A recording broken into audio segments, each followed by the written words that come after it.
আমাদের দেশে কি দেখার কেউ নাই? এই যে অনিয়ম, দুর্নীতি বা সিন্ডিকেট যাই বলি, এগুলো কি দেখার আসলেই কেউ নাই?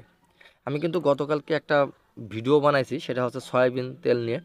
যে আমার বাবা যেহেতু সরকারি চাকরি করে, রেশন পায়, মানে পাই তো, সরকারি চাকরি করতেও রেশন পায়, সেটা সয়াবিন তেল দিচ্ছে না। কেন দিচ্ছে না, কী কারণ দিচ্ছে না, সেটা আমি বলছি। তা দেখেন, সেটার মানে না পাওয়ার কারণে আমি পরে বাধ্য হয়েছি যে রেশন স্টোর থেকে সয়াবিন তেলের বিকল্প আমি টাকা নিয়ে আসতে, কারণ যেহেতু তারা তেল দিতে পারতেছে না, মাস শেষ। তা দেখেন, সেখান থেকে আমাদেরকে সয়াবিন তেলের লিটার প্রতি টাকা দেওয়া হয়েছে 155 টাকা করে, যেখানে বাজারে সয়াবিন তেল 175, 80, 90 টাকা করে। যাক, তারপর 155 টাকা করে দিছে, নিছি, ভালো কথা, যেহেতু কিছু করার নেই, নিছি। কিন্তু দেখেন, সেই টাকা দিয়ে আমি যখন দোকানে সয়াবিন তেল কিনতে গেছি, সেখানে কোন ধরনের সিন্ডিকেট চলতেছে সেটা আপনাদেরকে একটু দেখাই। দেখেন, আপনারা দেখতে পাচ্ছেন কি না যে এখানে 5 লিটারের এই যে সয়াবিন তেল, যার সর্বোচ্চ খুচরা মূল্য দেওয়া 852 টাকা, অথচ দেখছেন 852 টাকা দেওয়া যায় সর্বোচ্চ খুচরা মূল্য।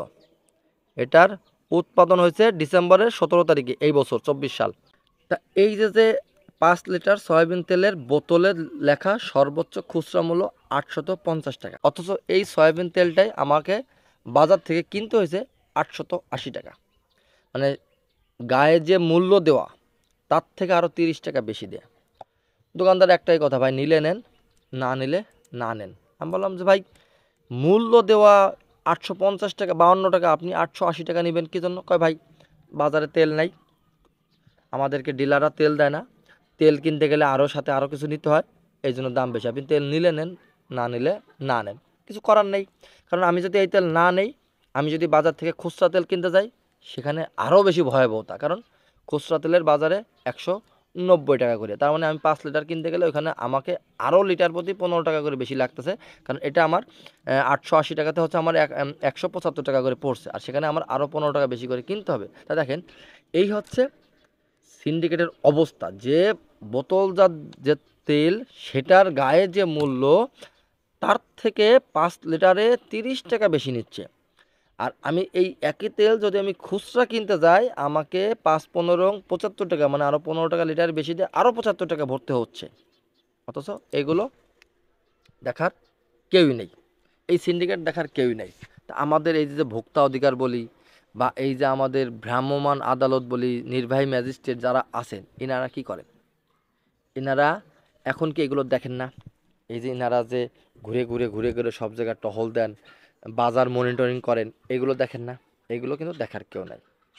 ওনারা দেখবে কোথায়? যেখানে যে পলিথিন ব্যাগ কোন দোকানে বিক্রি করে, সেই পলিথিন ব্যাগ নিধন করতে যাবে। তারপরে আরও যে সমস্ত জিনিস আছে যেগুলো আসলে মানে অকার্যকর, যেগুলোর কোনো দরকার নাই, উল্টা জনগণের ক্ষতি, জনগণের ঝামেলা, সেগুলো ওনারা দেখবে। কিন্তু যেগুলো দরকার, সেগুলো ওনারা দেখবেন না। এখানে ওনাদের চোখ অন, চোখে দেখেন না। তা এই যে প্রকাশ্যে এই যে সিন্ডিকেটটা হইতেছে, এটা কি মানে কোনো, মানে কি বলবো, আসলে কি ভাষা আসে না, মানে মুখে যেগুলো আসে সেগুলো বলা যায় না। ঠিক আছে, যে প্রকাশ্যে ডাকাতি হচ্ছে, খুচরা মূল্য মানে সর্বোচ্চ খুচরা মূল্য গায়ে রেট দেওয়ার পরও সেখান থেকে আরও 30 টাকা বেশি দিয়ে তেল কিনতে হচ্ছে।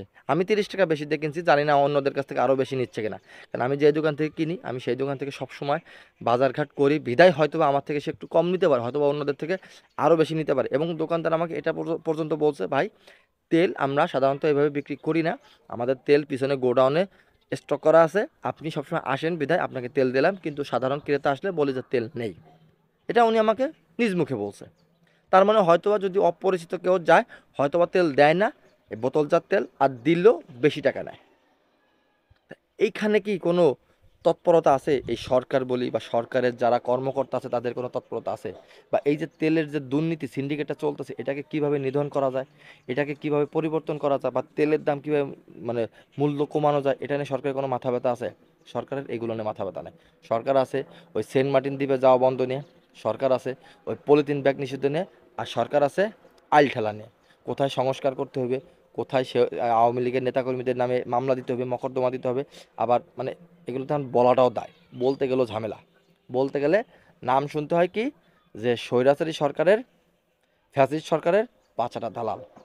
আমি আমার প্রোফাইল থেকে যখন পোস্ট দেই, এই ন্যায়ের পক্ষে কথা বলি, আমার ফ্রেন্ড লিস্টে যারা আছে বা যারা আননোন তারা কমেন্ট করে যে আমি পতিত স্বৈরাচার সরকারের দালাল বা তাদের হয়ে কথা বলতেছি। কিন্তু আমি যে ন্যায্য কথা বলতে, ন্যায় কথা বলতেছি, সেটা হবে না। কারণ এখন আমাদের দেশটা এমন একটা অবস্থায় গেছে যে আপনি যদি তার বিপক্ষে কথা বলেন তাহলে সে অমুক দলের দালাল, আর পক্ষে কথা বলেন সেটা অন্যায় হোক, অযৌক্তিক হোক বা মানে সমাজ বিরোধী হোক, জনগণ বিরোধী হোক, তাতে সমস্যা নেই, কিন্তু ন্যায্য কথা বললে দালাল শুনতে হয়। যাক, সবাই ভালো থাকবেন, আসসালামু আলাইকুম।